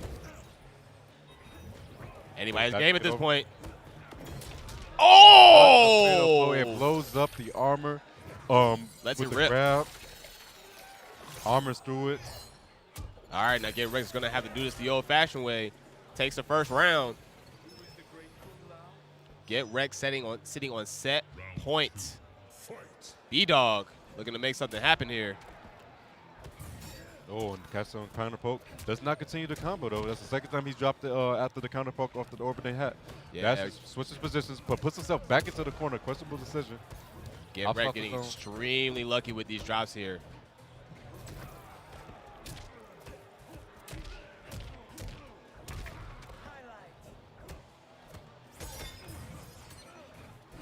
Oh, trays in the air to air. Amplify on that meter burn fireball. Oh, and a nice anti-air. anti-air and a conversion. Oh, the back throw once again. Beats Johnny's face in, leaves him in the back, puts him closer to mid-screen. Looking very dangerous right here for B-Dog. Looks like he's getting overwhelmed. Goes for another grab. Lucky gets hit. Oh, and no dice no. on the cancel. No punish on the fatal blow. And And a down two two from from downtown. low. Get Rekt makes the adjustments with Kung Lao and takes it over B-Dog. Advancing into the top 8. Get Rekt sliding through into top 8 there. Very strong stuff there. Good stuff from both players. B-Dog tried to make the dream work. Unfortunately, did not get it the way he wanted. So we're going to go ahead and move on to the next losers match. We're going to find out what that is for you guys right We now. have Splash coming up on the stage, So that's facing off against Stabs. Stabs, yes. Yes. So we have Stabs from Canada and Splash from New York. Kung Lao facing off against Frost. That matchup is a little awkward. Yeah. You don't get to see it too much. I've actually played this matchup offline before. Ragnarok is one of my training partners and is pretty much the Frost in the Midwest. So it's definitely a little awkward for Kung Lao because he can't really take to the air. You have the bombs. You have the projectiles. Not to mention she has a dive bomb of her own. You know, she has a dive kick of her own. So a lot of different ways to keep Kung Lao on At the bay. ground. Yeah, and at bay, right? Kung Lao is an up-close character, very strong mix-up, strike-throw game, but he has to get in. So it's going to be really interesting to see how Splash tries to adjust with this and to see how he's managing to get around Frost zoning. You know what I just thought about? This is very interesting to have both of these players that's qualified for Final Combat, and they are both in losers to make top 8. Yep. Ain't that something? Isn't that something? Yep. Taste of things to come within the next couple of months. So, again, folks, these kinds of tournaments are important because they're definitely a chance for you to get a feel for what's happening in the current meta and definitely give you some ideas on what you need to do to improve when the time is right. So we're going to go ahead and continue forward here. Both players are getting everything started. Yeah, these two players know, as you was just previously stating, that it's pretty much going to be kind of hard for Kung Lao to get in. But being the Kung Lao, Splash, not afraid to use those jump kicks at all. I guarantee if you guys look back at this match that we're about to see and count how many times he does a jump kick, it's going to be over 50. All right, so the players here trying to get everything synced up, but It's looks going like to be not stabs. registering. Well, yeah, it's not looking like it's registering. It's going to be stabs on player 1 side, and it's going to be Splash on player 2 side. Yes. Now this is actually a top 8 qualifying match. Stabs beating Twixie and the loser side top 16 to make it to this point. Both players obviously wanted to move forward here, and it's definitely it's definitely been a very interesting tournament. You have the usual suspects in top 8, of course. You have Cusco, Katana Prime. You have a new face with Woolender. Yes. Burrito Voorhees was expected to make it in the top 8 as well. But with these new faces, definitely, keeps things fresh. And with the people that we have in top 8, you do have some variety here. So you have Garrus, you have Sonya, you have Jade, Katana, you have Cetrion. A lot of different characters on the screen there. And the characters that you expect to make top 8, right? There's been a lot of talk about the tier list. Players have been posting their opinions on the matter. There's been much heated debate. Much heated debate on who is about, the lowest character in the game, who's the highest player in the game. Yes. Top 5 has always been shuffled around between, oh, we think Jackie's here. Oh, well, no, let's take Jackie out, put Sonya here. Well, maybe Cassie, maybe Nightwolf. It's always been those little arguments up there. Regardless of the top 3, I always feel like top 3 will always be Johnny, Centurion, and Garrus. That is my top 3. That's why I feel like it is. Not bad top 3. Not bad top 3. I would take Garrus out and put Liu Kang.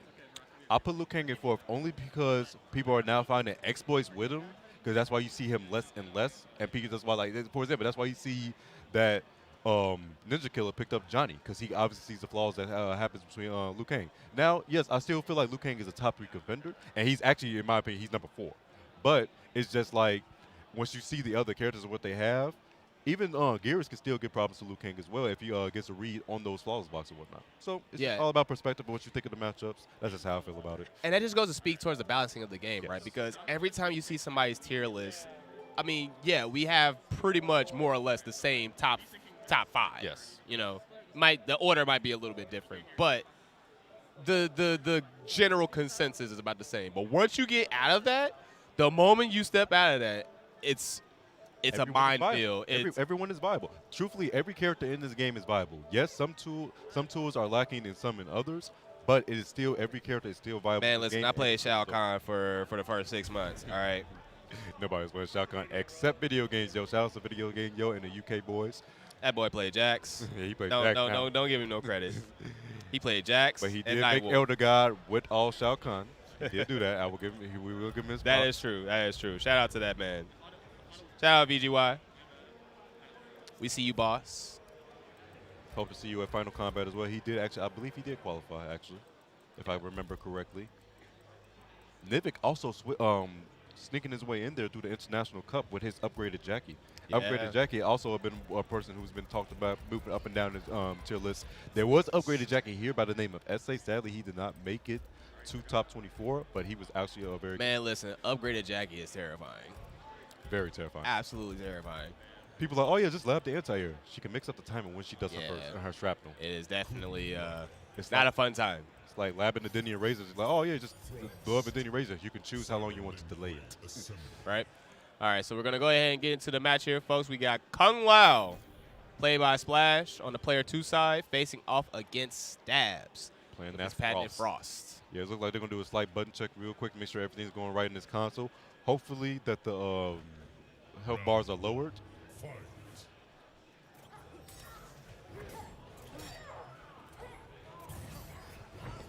All right, so we're getting a quick button check here, making sure everything is good to go. Gonna switch over to those, make sure those health bars are lowered really quickly.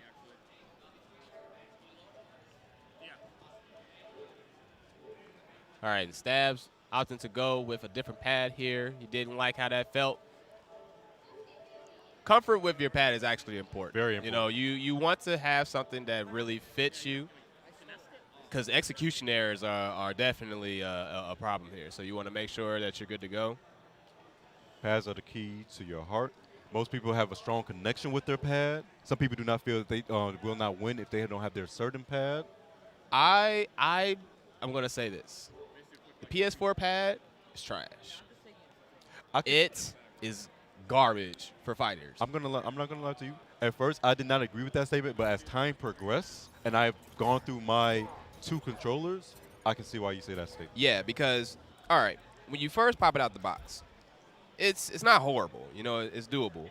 But the durability of it just doesn't hold up. You drop it once and your square button does not work.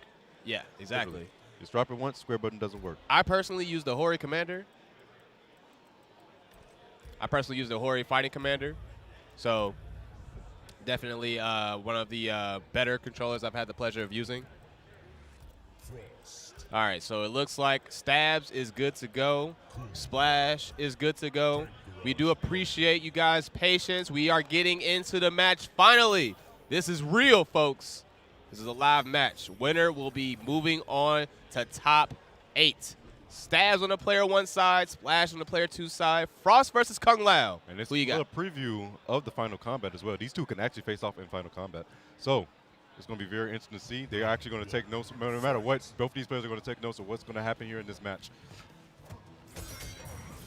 All right, and Stabs showing that matchup knowledge, understanding that 4-1-3 into orbiting hat is not entirely real.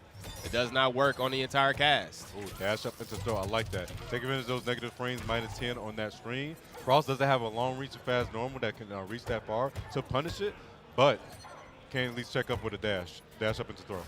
And speaking of throws, another back throw to the corner.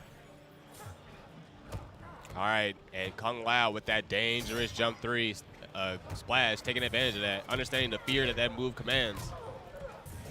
Oh, and there it is. This is going to be a really juicy combo here. 400 for your troubles. Throws the cabeza and gets punished for her troubles back to the corner. This man jumped out of the corner. Round 1. So That's you the jump kind all of the time. person you're dealing with here. Look at the jump kicks. Just look at the jump. Like this is the kind of individual that you have to deal with. What's he gonna do? What's he gonna do? For top 8. Literally. You got to make it to top 8 through this. Watch another jump kick. Look, jump kick. We don't care out here. We spend all the bar 2. All right. Down 2. Tries to get the down 2. No dice. No meter either. You can't do nothing about the jump kick. He's gonna continue to do it. If he knows you're not gonna do anything to blow him up, guess what's gonna happen? But it's so difficult to deal with Yeah, because of the hitbox, right? But Frost does have one of the actually best down 3s in the game for anti-air, and I would like to see that out of Stabs. Because even if it whiffs, she can actually probably get a trip guard. That was so much damage out of there, and Splash making quick work there, taking game number 1 in his first to 2. Best out of 3, folks. literally the name of the game right there was jump kicks. If Stabs does not do anything about those jump kicks, it's going to be, honestly, a quick set. Yeah, and Splash did a really good job of not really giving Stabs a chance to get started, right? He stayed in his face, stayed in his grill, didn't really give him a chance to use his spacing tools, and Stabs switching it up here, going to the character select screen. I really think Stabs got the bulk of his damage off those throws. So pretty much that's all he did. He could only throw him. Yeah, he was Stabs not opening up at all. maintaining his composure. Round 1, fight. All right, Stabs working with Ice Machine. Wow, and the jump kick 3. eats up the down 3. Immediately gets blown up. All right, Hey, but we're you going know with what? the I would just do down the 2. traditional stuff. All right, we there go. it is. It's like he heard me. He was like, okay, I got to use down 3. He's like, he heard me. And I like that he didn't get discouraged immediately when the first one didn't work, right? He's like, all right, it was a bad scenario, but not a guaranteed one, And right? that separates most players. Like sometimes when something doesn't work, somebody automatically gets discouraged and never uses that tool again. Do not be afraid to fail. Try again. All right, Splash getting the mix-up started here. One clean combo will kill. The auto shimmy. Back Eye switch. I love this combo. No, he drops it. That is not good. Knew the Splash grab was cleans it up. coming. Does a jump back dive kick and going to put himself on set point to make top 8. Round 2, fight. All right, nice down 3 there. Gets things started. Oh, Stabs getting a little bit apprehensive here, not taking his turn back. punches this woman in the face. A back throw. Oh, and there you go. There's the zoning. That's what you want. Now Stabs is in a good spot. Now he can get that real estate started, start using those projectiles, keep Kung Lao out of the air.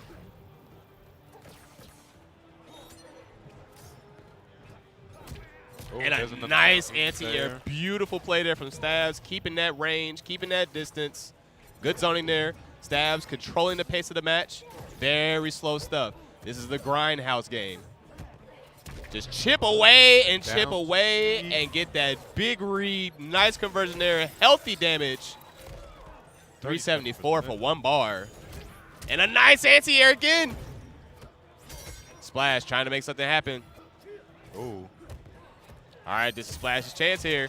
Party time. What's the mix-up? Fatal Blow is in play. One good read into 4-3 into Fatal Blow is going to do it. Another throw. He is actually in Fatal Blow territory with the string. This is very dangerous. Stabs, pushing through, throwing that cabeza once again. Going to keep himself alive for another round, but Fatal Blow is in play for both players for this next round. All right, Stabs there, pretty much getting that distance was the key in taking that round, giving him a lot of real estate to work with, allowing room for mistakes once Splash started getting him in the corner. And a nice counter poke there. He's got no bar. He's got no meter. He's got to hold all of this. Extremely fortunate that actually Splash did not meter burn that second dive kick, because that would have actually been the crusher blow, because that was 2 in a row. All right, now Stabs got to make something work here. Splash is getting it started. Got the mix-up game in the corner. Jump back, jump forward, and a stand one anti-air. Splash getting popped for trying to use that jump 3. Okay, another 4 throw. All right, now this is actually not a bad spot for Stabs here. Getting that distance, getting the ability to use those zoning tools. Puts the shield up, no straight hat. Splash using that movement, using that dive kick to get in. One clean combo will do it. Splash trying to take this to another game to make it a decisive game 3, but that dive kick going to put him in a very dangerous position. Orbiting hat coming through. Did not cancel to Fatal Blow. One confirm into Fatal Blow will do it. Oh. The jump kick is going to do it, and Splash is going to advance into the top 8. Stabs, unfortunately, falling short, is going to be eliminated from the tournament. And there you have it, folks. We have 2 of the loser side top 8 slots filled. Ambu's Get Wrecked taking 1 spot, and Splash from Illusion Esports taking the 2nd spot. So there you have it, folks. We are now getting our top 8 pretty much filled up here. On the winner side, you have 1 life to play. Burrito Voorhees, Panda Globals, Katana Prime, MCGs, Woolender. You have a lot of this is a really K7 strong Showoff. top 8. K7 Showoff in the winner side top 8. Pretty scary stuff. You have Sub, you have Garrus, you have Aaron Black, Jade. A lot of very strong characters. Characters you actually don't see too often. Not at all. When was the last time you saw a Sub in top 8? That's a good one. Yeah. Never gets up top 8. He was, Like, his 4-2 is reactable offline, as people say. Yeah. We are actually offline now. So now, reactable. yeah. So Online, now you get to see how that works. Online, he's S tier, but offline, he's A tier. That is what's said. Yeah. So on the loser side, it will be Ambu Get Red versus Splash. As for that top 8, Cusco will be going against the winner of this next match that we have. And then winner side is going to be Woolender versus KP, and then K7 versus Burritos. Yeah, it's So definitely going to be Garrus interesting. versus Sub-Zero. First round. That's going to be really interesting. All right, so we got 1 more slot left for top 8 folks that we are filling in here. We have Almighty Adonis still left around here. So we do appreciate you folks coming in once again. We are here for Mortal Kombat 11 top 16 losers. We are moving forward, powering through all the way to top 8 here at the Westin North Shore Hotel, just outside Chicago. 3 out of 5 is going to be all run through all the top 8 for you guys. First to 2 has only been 15. All right, so now we have Nappy Nuisance facing off against the Almighty Adonis. I actually had the pleasure going against Almighty Adonis in, if this is the same Adonis, if I'm making sure, going against him at Destroyer's FGC Online event, and he played Garrus last time I checked. All right, so We're going to see what the pick is for this time. Nappy Nuisance going with the Frost pick on the player one side. Almighty Adonis going with the Jax pick. Hunker down. No button check either, folks, so we are going straight into it. And this is for the final spot for top 8 for MK11 loser side. We appreciate you folks coming through. So let's go ahead and see what we got going on. I believe you.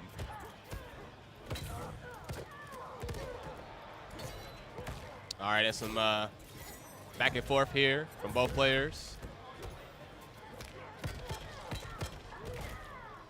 All right, and Almighty Adonis trying to keep Nappy Nuisance contained, but Nappy Nuisance here very aggressive with the Frost play. Another first, we have a Hunker Down on stream. Now, Hunker Down is arguably, people say he's top 10.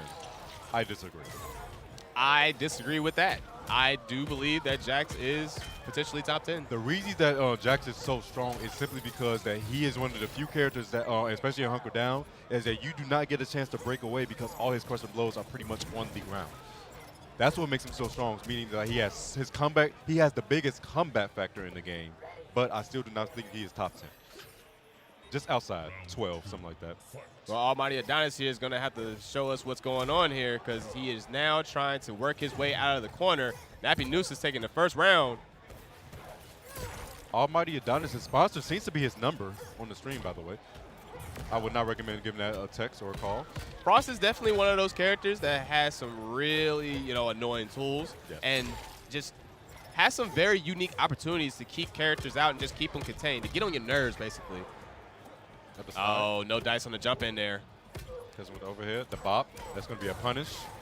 If you do not charge up that bop, it is unsafe or cancel into a string. Special. Oh, and an interactable. Drills the head, and that's 200 damage going out right there. But Fatal Blow is going to be in play. One good read. All right. Anybody's game here at this point. Almighty Adonis having access to Fatal Blow. Fatal Blow is going to do it. Bop. Get rid of that stomach. I'm going to clap at you real quick.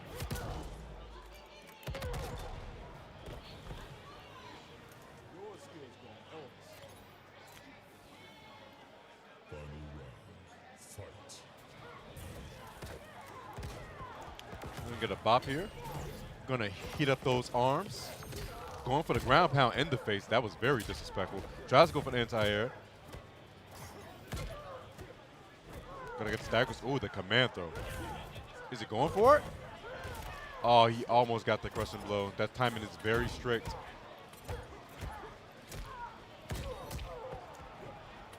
All right, and Almighty Adonis making it happen here.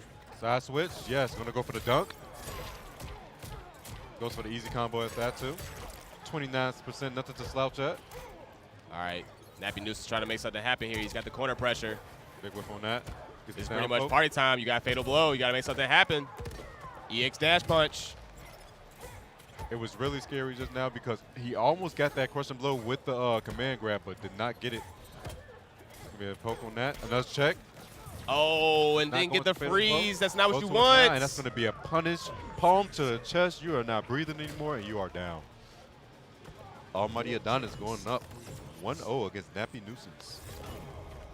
And Nappy Nuisance understanding that he had one shot there. He had one chance to make things work.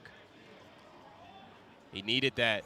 All he needed was a real strong confirm in the freeze. He could have went to Fatal Blow there, but it's one of those decisions that can happen, one of those things that can get messed up under the stress and adrenaline of the tournament set. Throwing that cabeza once again. The low. Rolls out. No Autobots, but pushed back to the corner. Another overhead. What you thinking about? Shout outs to McCuddy. Another overhead. Arms are heating up. One more read. Oh, no. All right, get the confirm that time. Corner carry. I mean, big damage here. Oh, and a drop. Combo. And that's going to be another one. Determined nerves. Blow, and that is going to be close to death. Plus, overhead, the throw, punish, the back throw. Almighty Adonis should make something happen. Wake up 3. Oh, no, he does not wake up.